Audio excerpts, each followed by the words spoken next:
Hello and welcome to my YouTube channel. Since this is my first ever video, I'm going to be looking at the first ever Megazord from 1993's Mighty Morphin Power Rangers. Nowadays this is known as the Dino Megazord due to the plethora of other dinosaur-themed Megazords that have been made over the years, but this is the original. This is something that I personally haven't owned that long. I actually bought this second-hand on eBay and was lucky enough to find one that's in really good condition.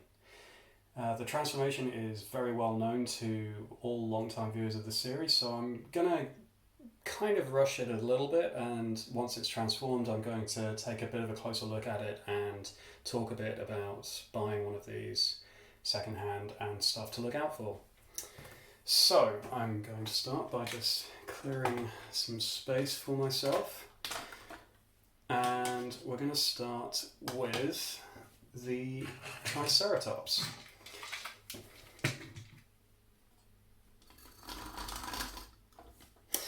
This is famous for being one of the most complicated transformations in all of Power Rangers. You wouldn't think it to look at it, but it is. And it's small movements, it's fiddly, blink and you will miss it. You ready?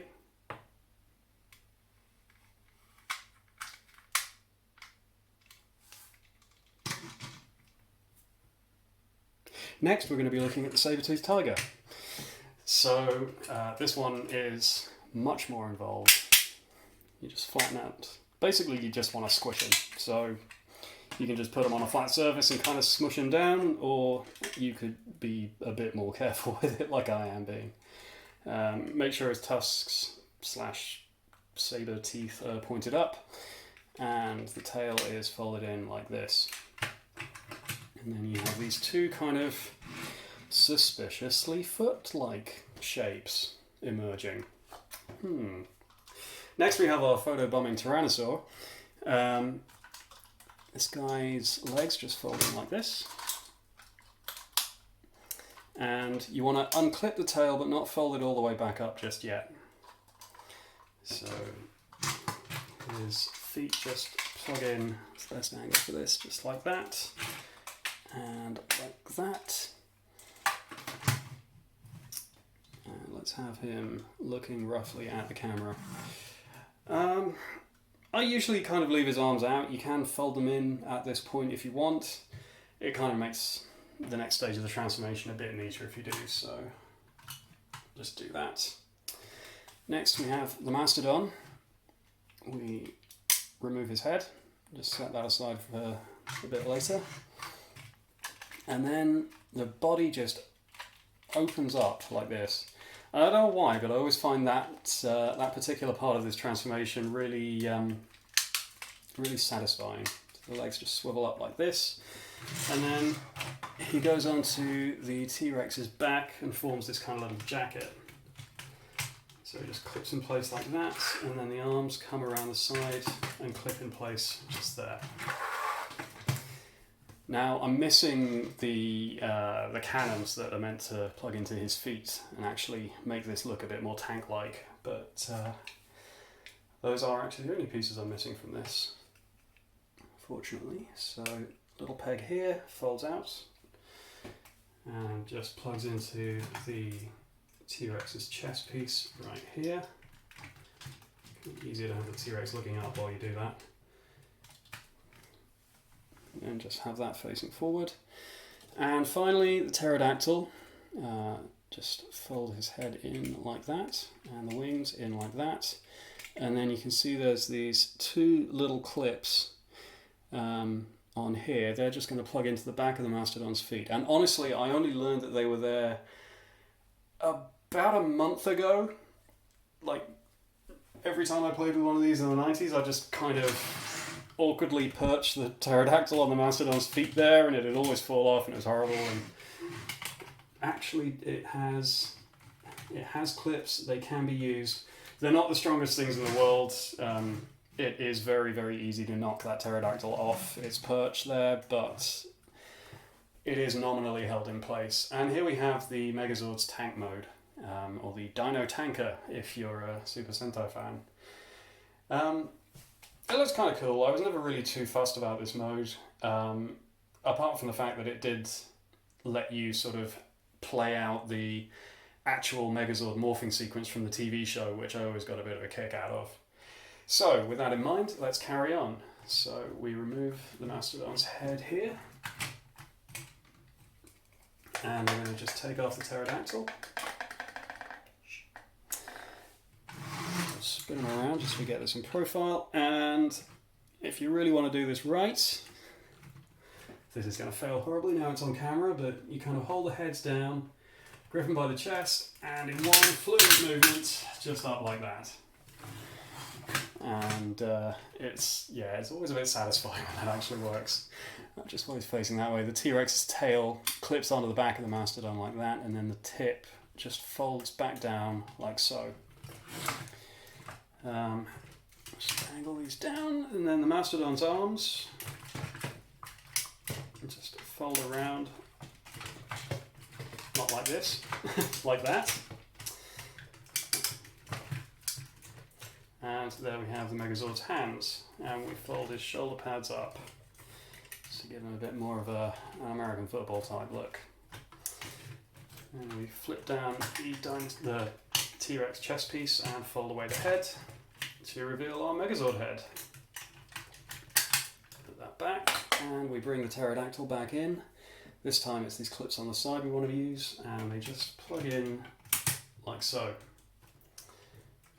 And we'll just bring out his horns like that.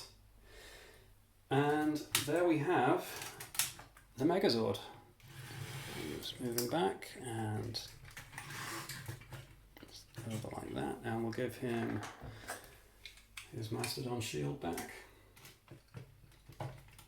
Again, that same peg just fits nicely into the fist, and sword. And there we have it. This was the coolest toy of the 90s, in my humble opinion. Yeah, I love this thing purely for the nostalgia value. I actually think that there have been better designed Megazords in more recent years. I'm looking specifically at Time Force and Mystic Force, which are two that I really like. But I'm always going to have a great deal of fondness for this Megazord because it's the one I grew up with, and I have many fond memories of watching Power Rangers and playing out Power Rangers with my little brother and driving my parents crazy. So, things to look out for if you're looking to get your hands on one of these yourself.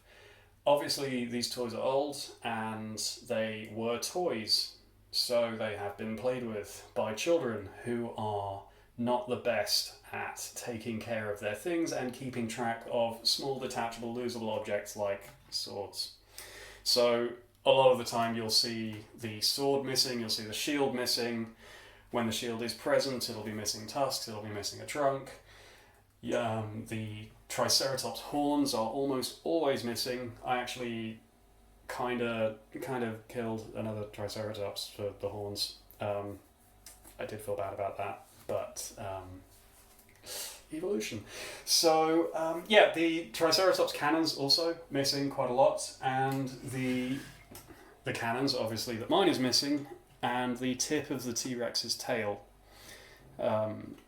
Often you'll find a T-Rex, its tail tip is missing just because it's a small jointed piece of plastic and these things tend to break. The good news is that if you want to display yours in Ultrazord mode, which is what I normally do with mine, literally none of that matters. The Ultrazord doesn't use the sword, it doesn't use the Mastodon shield, it doesn't need the Triceratops horns, I'm not taking those off.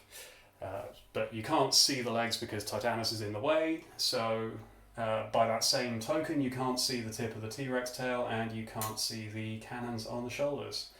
So as long as your Megazord has a fairly decent condition face, really, and as long as the arms don't look too janky, and the only bits that you can really see on the Ultrazord are the face and the shoulder pads, and that's really about it. So as long as those stickers are in fairly good condition, really you can afford to compromise quite a lot on quality if you're looking to buy one of these on the second-hand market, and that will mean that you can find one of these for cheaper than you might otherwise. If you do want to get one of these in good condition, patience is your ally.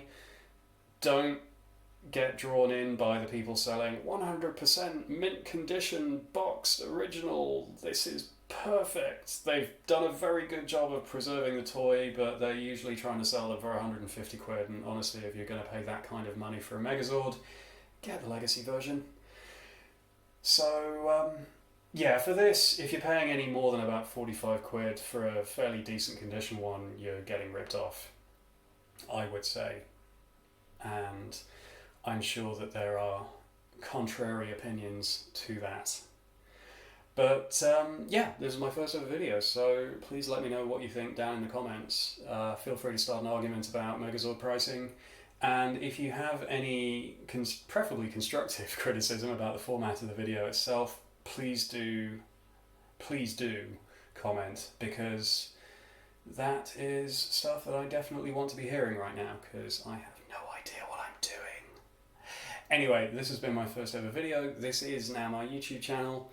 Thank you very much for watching. If you enjoyed the video, do leave it a like and subscribe if for some reason you want to see more of this insanity. I've been Venatrix, and thank you for watching. Good night.